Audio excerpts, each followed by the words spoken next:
Hello everyone, this is our third online lecture on the topic of alkyl halides.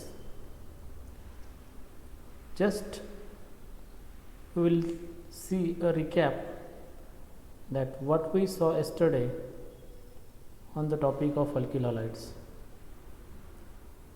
As I said, alkyl halides are what? It is a monohalogen derivatives of alkanes. We have many examples of alkyl halides like methyl bromide, ethyl bromide, N-propyl iodide, tertiary butyl bromide. We have plenty of examples. Just you have to take one side R as a alkyl group and X as a halides group. So you will get a n number of alkyl halides. General formula of alkyl halide is CnH2n plus 1 X.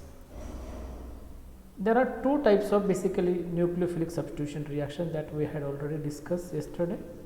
One is called as SN1 and another one is a SN2. Out of two type of SN reactions or nucleophilic substitution reactions, we had already discussed one, that is a SN2 type of reaction.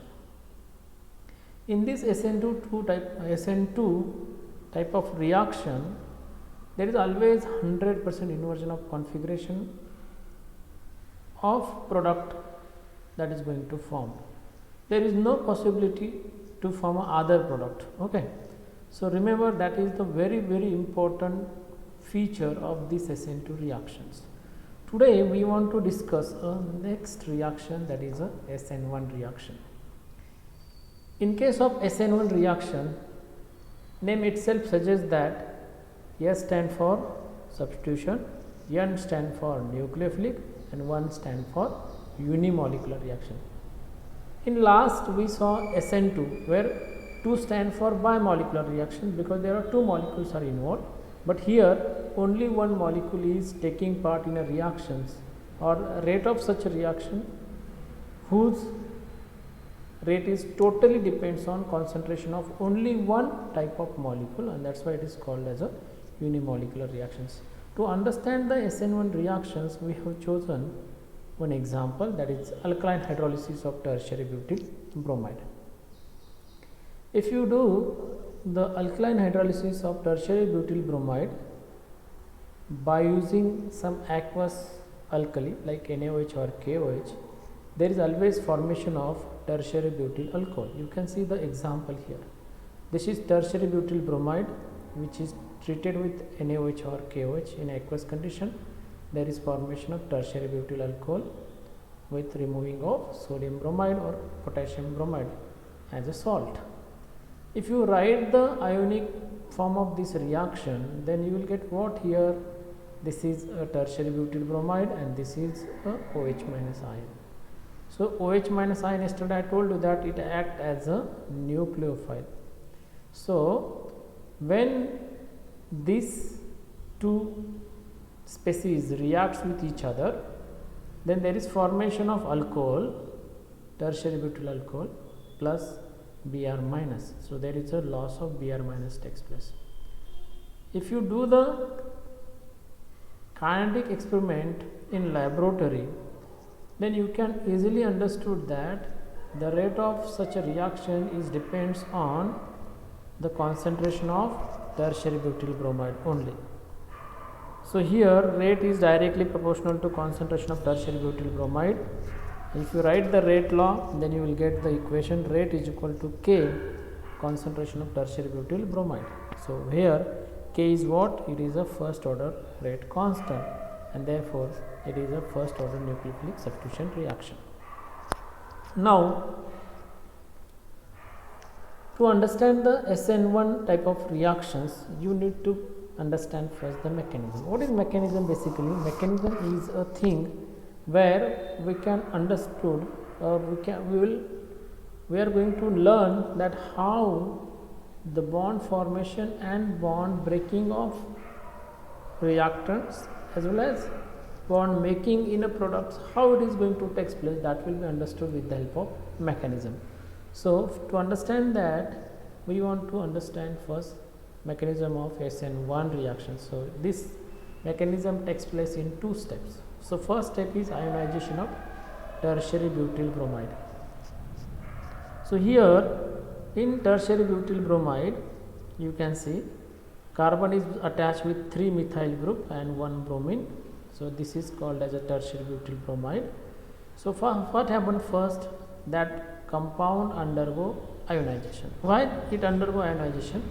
Because bromine is electronegative and as a result carbon become electropositive.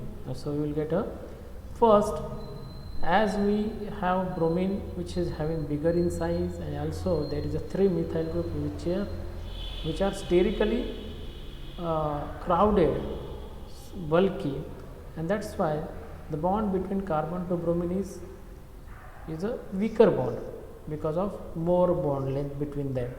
So it can be easily cleaved. So we will get a first transition state.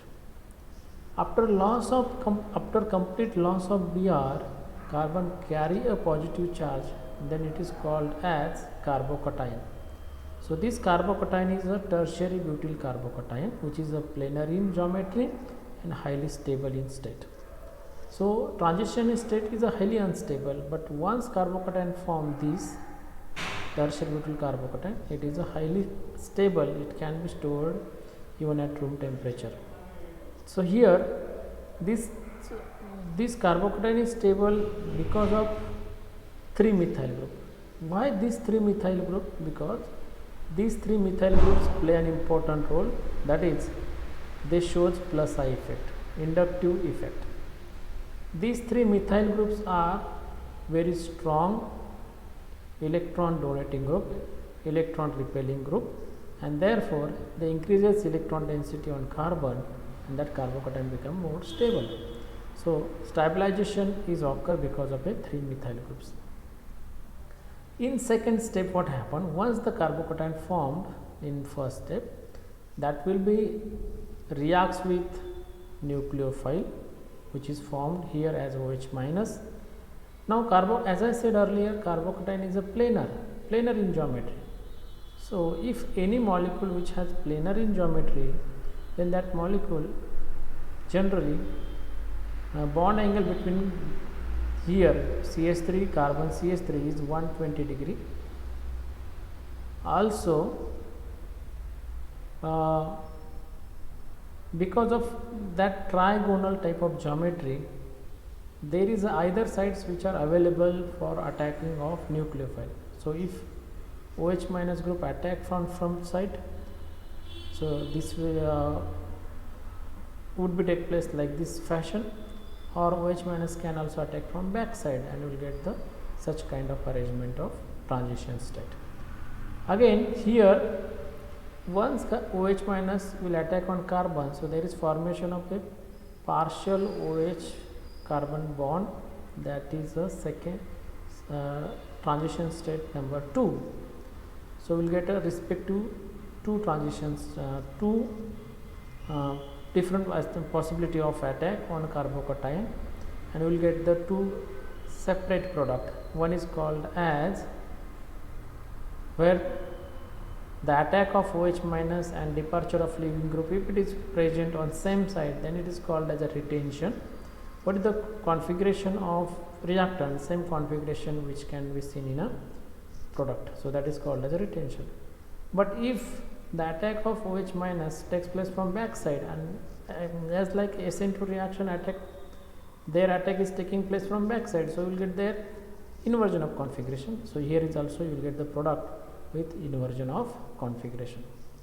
The combination of these two, inversion and retention, if the concentration is 50% of each, then that mixture is called as a racemic mixture. Okay, so this is very simple steps that you have to remember, that how SN1 reaction taking place.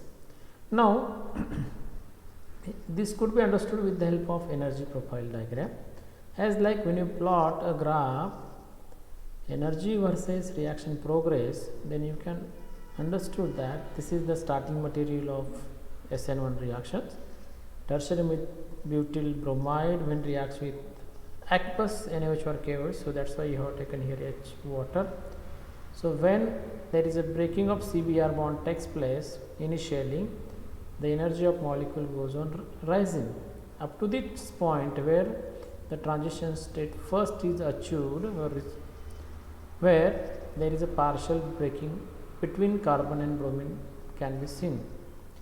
Now, when this stage is occurred where energy is maximum, now as I said, if the molecule possesses more energy, then it become a less stable. So that's why for getting stability, once Br bond between Br group which is attached to that carbon partially, that will be completely going to cleave, and then again energy of that carbocation goes on decreasing.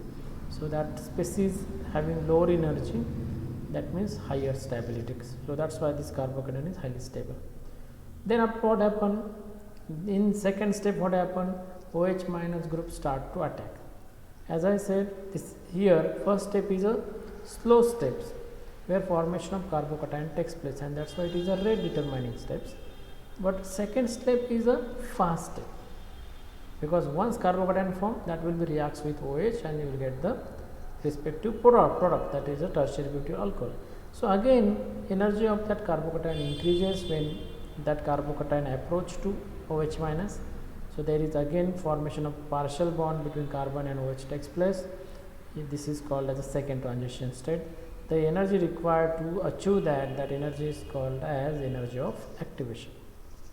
And once there is a complete COOH bond going to form, again energy of that molecule goes on decreasing, and you will get the stable tertiary butyl alcohol as a product. So in this type of reaction, basically we have two transition state. First transition, or you will get a two hump, or you will get a two curve. So in first curve there is a partial breaking of CBr bond takes place, while in second curve there is a partial forming of COH bonding taking place. So that you have to remember, and the energy which is required to do that energy is basically called as the activation energy. Okay. So for first step you require more energy, and therefore that step is a slow step, which is a rate determining step. But in second case, in second step you require less energy, so that's why it happened very fast, and that's why it is not a rate determining steps. Okay. So that you have to remember.